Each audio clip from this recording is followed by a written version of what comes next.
Yes, congratulations to us that we've lasted this long season 10. That's right. A lot of challenges, of course, there's a lot of content online also. So you're not just competing for the attention of TV viewers, but you're competing for the attention of everyone. So that's why we took it as a challenge for us to level up our program, to make it more entertaining, make it more informative, and still relevant no matter when you watch it. So yun. Pero as for me, how I feel, I feel so blessed, so grateful to not just be working on this award-winning show, but also to be working with a team who I already consider my family. So overall, I just feel grateful and it just makes me wanna work harder and better for the show. Thank you. Actually, no, kasi it launched nung pre-pandemic, tapos nag-pandemic. So we didn't really expect na actually it would thrive and survive. So after 10 seasons, I think it proves that we are doing something right and that we should continue on. It serves as a validation for all our hard work and perseverance. Challenges is really the competitors of like, you're competing with everyone's attention. Yun. So, pero we don't want to look at it negatively. We feel like competition is good, healthy competition is good because it makes everyone level up and step up. Thank you for the question.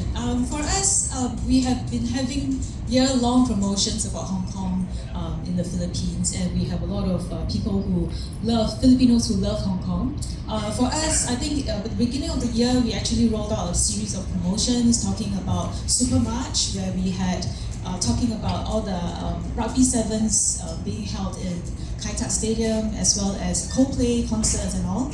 Moving on, we had our cultural beats talking about the Dragon Boat Festival, so giving people a lot of reasons to go to Hong Kong.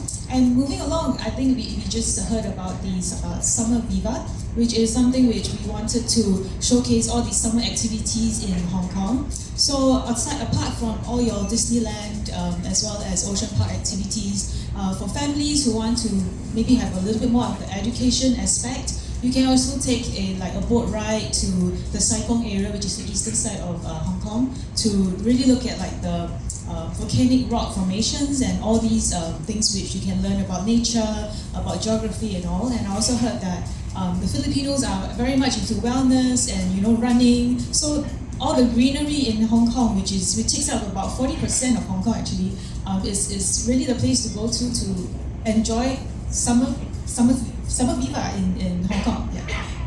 Pinakamasaya sa pagta-travel is really exploring a new place that you've never been to.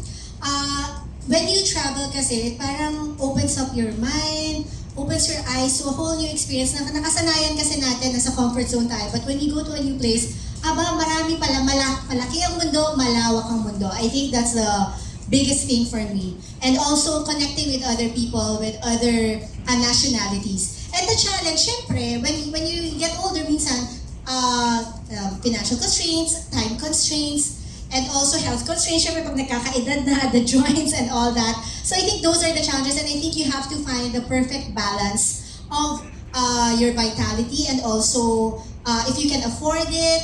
Kasi ang uso kasi ngayon is travel, next time mo na problemahin yung gastos. To me, I think you have to be responsible with all of that as well and to find a perfect balance that you can enjoy life while also preparing for your future. Sorry, just to clarify, your first question is... How will you describe Filipino tourists visiting Hong Kong? Are they happy, always excited, outgoing? Of course. I think the best, because we also bring in Media Fan as well as we bring in our trade partners for fan trips to Hong Kong. I think the most happy bunch is always from Philippines, so we are always very happy to host you all to Hong Kong. But on the general, in terms of Filipino travelers to Hong Kong, we actually see a little shift in the trend of the things that they're looking out for. So because they're very familiar with Hong Kong, I think they are looking into more immersive experiences when they go to Hong Kong.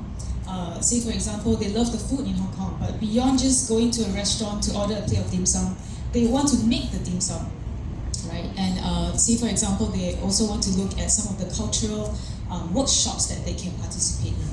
And beyond that, because of wellness, they want to go to the outdoors. They are also going to the Sai Kung area, all the different nature places, for them to enjoy Hong Kong, in terms of enjoying the nature.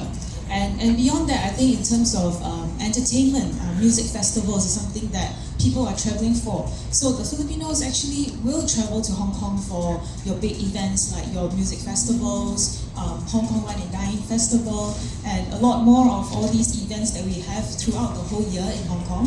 So I think that's for Filipinos, that's what they are going to Hong Kong for, and they will continue to enjoy all the different programming that we have throughout the whole year. You mentioned, we experienced it at iHeartPH, so I also made dim sum shrimp dumplings sa Tim Ho Wan mismo in one of their original branches in Hong Kong. At kasama ko yung chef mismo, one of the OG chefs of Tim Ho Wan. So that's one of the experiences that we are going to share in the first few episodes of iHeartPH Season 10. Grabe siya, yung alam mo yung parang kinalabutan ka, ganun yung feeling. Goosebumps, yung pinangarap mo siya ng matagal, pero nung nangyari na, iba pa rin yung feeling. Parang kang, ano talaga, ang sarap-sarap ng feeling, parang nasa cloud 9. And talagang lalo kami na-inspire na, oy, pagbubutihin natin, next year kailangan lalaban ulit tayo. Ganun yung pakiramdam namin. We're not resting on our laurels. In fact, we're actually leveling up and making our work even better. I think in terms of trends, because for Filipinos, a lot of you are going to Hong Kong. In fact, last year we had about 1.2 million Filipino visitors going to Hong Kong. And we're very happy and very honored to have the love of all the Filipinos going to Hong Kong. And for this year, we also are doing very well. We are in fact having a plus 21% increase as compared to last year. So I think all the promotions that we're doing is really working well. And so beyond all the attractions and all the things that Filipinos already know, I think for us, we also want to talk about all the immersive experiences, all the hidden alleys. They are moving into the little alleys to look for neighborhood shops, to look for your 100-year-old dim sum cafe kind of thing. So those are the little things that we want to bring out to the Filipinos to let them know that there's a lot more for you to try in Hong Kong, and we are constantly pushing out for new content, refreshing content, and which is why we think for us to partner with iHeartPH is one of the best things, because we are aligned in terms of objective to really push out all the fresh and I would say relevant content that your viewers will want to look into.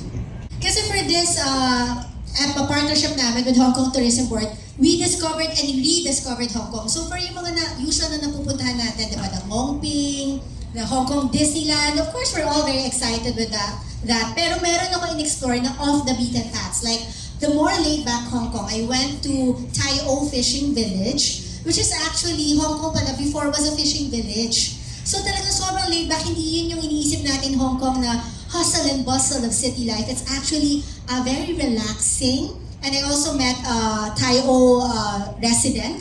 Aside from that, I went to Chung Chau Island and participated in their Bon Festival. Yun yung mga things na hindi natin masyadong napupuntahan as Filipinos, pero as local Hong Kongers, they actually go there often. Pero ito explore namin, and also I went to a 100-year-old restaurant cafe. Tapos yung mga dim sum na tinutulak, kasi di ba usually ang mga dim sum in order lang natin or nililista. Ito, na-experience ko yung trolley na sinuserve yung dim sum. So parang it gives me a side of Hong Kong that a lot of Filipinos never saw. So yun, kailangan yung panoorin yun. We're very excited to showcase that. Ako po ay married na po. So wala na po. Wala na. Actually sa akin naman, I'm always game. Game talaga ako in real life, and at the same time, game ako sa show because I love the show and I want to give the best to the viewers and to the show. Pero syempre, I want to make sure din naman that it's within naman the risk safety. So as with the cable car, it's completely 100% safe. Kung may fear of heights ka, dun ka lang kakabahan. But it's so safe, right, Miss CJ? And also, nung umakyat ako ng tower, ang taas-taas niya, pero may harness.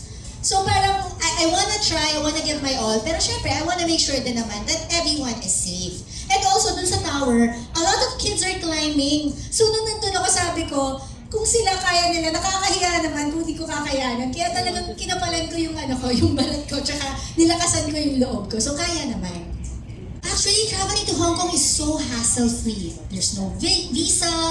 It's just 1.5 hours away. Sometimes, it takes longer to go from Manila to BGC. So it's so convenient. I feel like it's not even, you don't even have to think twice when you go to Hong Kong. It's so convenient for every Filipino. And it's actually Maraming price ranges naman sa Hong Kong. If you want to go to a Michelin star resto, which I was able to do, you can. If you want to go, okay, I have a little small budget, you can go to street markets, night markets. So there's a wide range of options, activities for every Filipino.